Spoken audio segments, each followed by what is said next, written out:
अस्सलाम वालेकुम दोस्तों। मैंने अभी अभी जो है वो अपनी मिनिस्ट्री ऑफ फॉरेन अफेयर्स जो है ये सऊदी अरब, वहाँ पे हज एप्लीकेशन की बायोमेट्रिक जो है वो अभी अभी कंप्लीट की है। तो बहुत से दोस्तों को इस सिलसिले में प्रॉब्लम आ रहे हैं, और अगर आप हज मिनिस्ट्री को मेल करें या उनकी वीडियो के नीचे कमेंट करें तो वो कोई जवाब जो है वो नहीं दे रहे। तो ये इजीली जो है वो हो जाती है। मेरे पास आईफोन भी नहीं है, और मेरे पास जो है ये सैमसंग A32 है, इतना महंगा फ़ोन भी नहीं है। इससे जो है ये हो गई है। तो अगर कोई प्रॉब्लम आ सकता है तो वो मैं आपको जो है वो थोड़ा सा गाइड कर देता हूँ। उम्मीद है कि आपकी बायोमेट्रिक जो है वो इजीली हो जाएगी। तो आपको मैं आप कंप्यूटर स्क्रीन पे ले जा, तो ये देखें, यहाँ पे ये वीज़े की किस्म है। यहाँ आपने हज जो है वो क्लिक कर देना है और फिर जारी रखें क्लिक कर दें। और ये स्कैन जो है ये आपकी ईमेल वेरिफिकेशन के बाद जो है वो आएगा। सबसे पहले वो पूछेगा ज़ाती एनरोलमेंट शुरू करें, इसको क्लिक कर, फिर ये चीज़ें जो हैं ये आपके पास होनी चाहिए, और उसके बाद जारी रखें पे क्लिक कर, फिर ये राजदारी पॉलिसी को टिक करके आगे इस पे जारी रखें। तो यहाँ पे ईमेल एड्रेस लिखें और ईमेल भेजें। यहाँ से ईमेल पे जाएं और ये आपकी मेल रिसीव हो जाएगी, इसको क्लिक कर दें। अब वो वीज़े की किस्म पूछेगा तो हज पे क्लिक कर दें। लेकिन आगे ये जो इंस्ट्रक्शन दी हुई हैं हज वालों ने, वो कहते हैं कि आपको पासपोर्ट स्कैन पे लेके जाएगा। वो यहाँ से आपको पासपोर्ट स्कैन पे नहीं लेके जाएगा। ऐप आपको पहले यहाँ लेके आएगी। तो यहाँ पे पहले अपना पाकिस्तान और एम्बेसी सेलेक्ट कर लें जहाँ से वीज़ा लगना है, और उसके बाद वो कहेगा कि इससे पहले आपको सऊदी वीज़ा इशू हुआ है या नहीं हुआ। तो ये जो है जो हज वाले यही कह रहे हैं कि नहीं पे क्लिक कर दें। अगर आप पहले हज किया हुआ है आपने या सऊदी विज़िट किया हुआ तो आप नहीं पे क्लिक ना करें, क्योंकि मैंने भी 2019 में हज किया हुआ था। तो मैं इनसे पूछता रहा क्या करना है, ये कुछ नहीं बताते। तो क्योंकि सऊदी अरब के पास जो है वो आपका हर चीज़ का रिकॉर्ड है, तो आपने जो है वो इसको हाँ पे क्लिक करना है अगर आपको पहले सऊदी अरब का वीज़ा जो है वो इशू हो चुका है। तो जब आप हाँ के ऊपर क्लिक करेंगे तो वो फौरी तौर पे जो है वो आपसे पूछेगा कि सेम पासपोर्ट। अगर तो आपने इसी पासपोर्ट पे ट्रैवल किया है तो उसको क्लिक कर दें, और अगर आपने इस पासपोर्ट पे ट्रैवल नहीं किया तो फिर आप जो नया पासपोर्ट आपने बनवाया है उसका नंबर जो है वो उसको जिस पासपोर्ट पे आपने ट्रैवल किया है उस पासपोर्ट का नंबर जो है वो वहाँ पे दें। तो जैसे ही आपको जारी रखने का कहेगा तो फिर स्क्रीन आपको जो है वो पासपोर्ट स्कैनिंग पे लेके जाएगी। तो पासपोर्ट स्कैनिंग के लिए ये देखिए, ये तस्वीर में ऐसे लग रहा है कि कैमरा जो है शायद जो है वो हॉरिजॉन्टल पकड़ा हुआ है।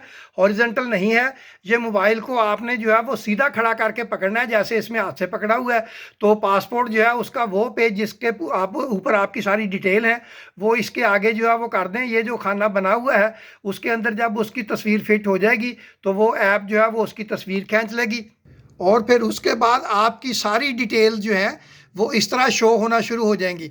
तो आपने एक एक डिटेल जो है वो चेक कर लेनी है कि कहीं उसमें पासपोर्ट नंबर, तारीख पैदाइश और बाकी सारी चीज़ें जो हैं ये जो है ये कहीं आपकी जो है वो गलत तो नहीं आ रही। अगर ये सही आ रही हैं तो फिर आप इसको जारी रखने पे क्लिक कर दें और आगे चलें। इसके बाद आपकी फ़ोटो के लिए जो है वो आपको कहा जाएगा, फ़ोटो के लिए भी आपने फ्रंट कैमरा जो है वो ऑन करना है और मोबाइल को सीधा पकड़ना है।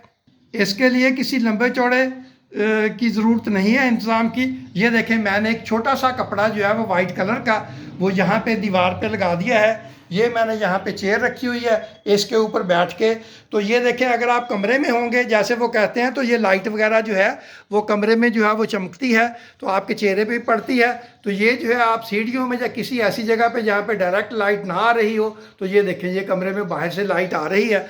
तो ये एक छोटा सा अरेंजमेंट कर लें तो बड़े आराम से जो है वो आपका चेहरा जो है वो स्कैन हो जाता है। अगर वाइट बैकग्राउंड नहीं होगी तो फिर जो है ये प्रॉब्लम जो है आपको हो सकता है। तो जैसे ही तस्वीर स्कैन होगी उसके बाद आप आगे चलें। उसके बाद फिंगरप्रिंट स्कैनिंग का जो है ये मरहला जो है वो शुरू होगा बायोमेट्रिक का।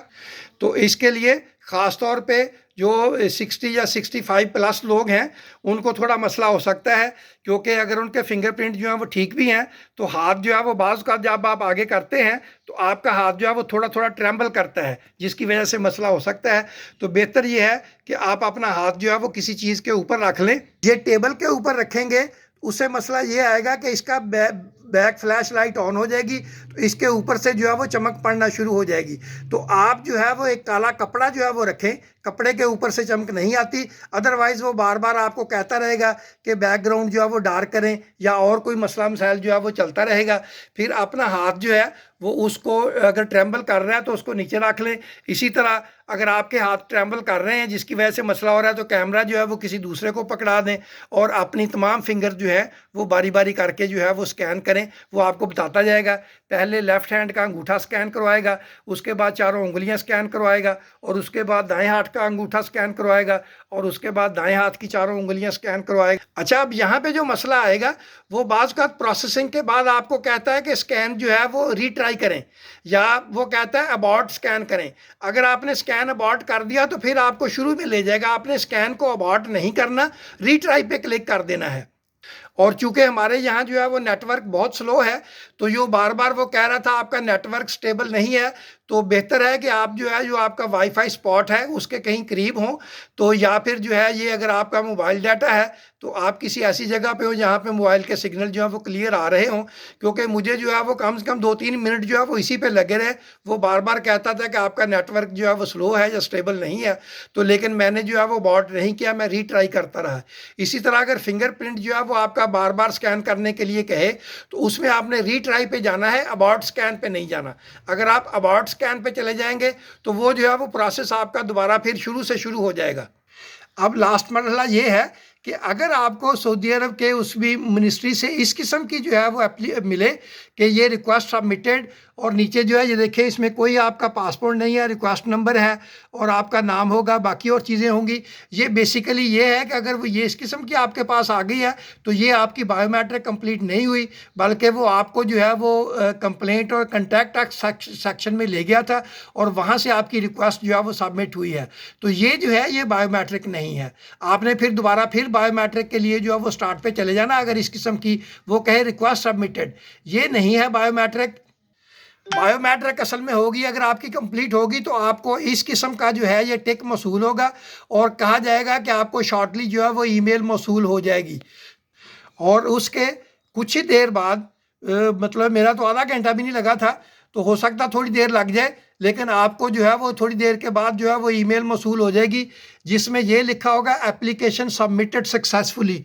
और इसमें आपका जो है वो पासपोर्ट नंबर भी आ रहा होगा और जिस डेट को हुआ है वो डेट भी आ रही होगी, टाइम भी आ रहा होगा और ये आपका जो है एनरोलमेंट आईडी जो है ये भी आ रही होगी।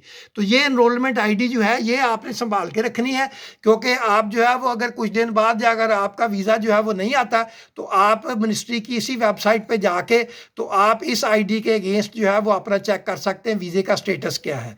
तो होपफुली आपको जो है ये सारी चीज़ें जो है इन्फॉर्मेशन पसंद आई होगी। तो इसमें मेरा चैनल जो है इसको सब्सक्राइब कर लें। तो ये जो है ये मिनिस्ट्री वाले जो हैं वो अक्सर चीज़ों के जवाब नहीं देते, आप इस पे जो जो कमेंट करेंगे मैं उसका भी जवाब दूंगा।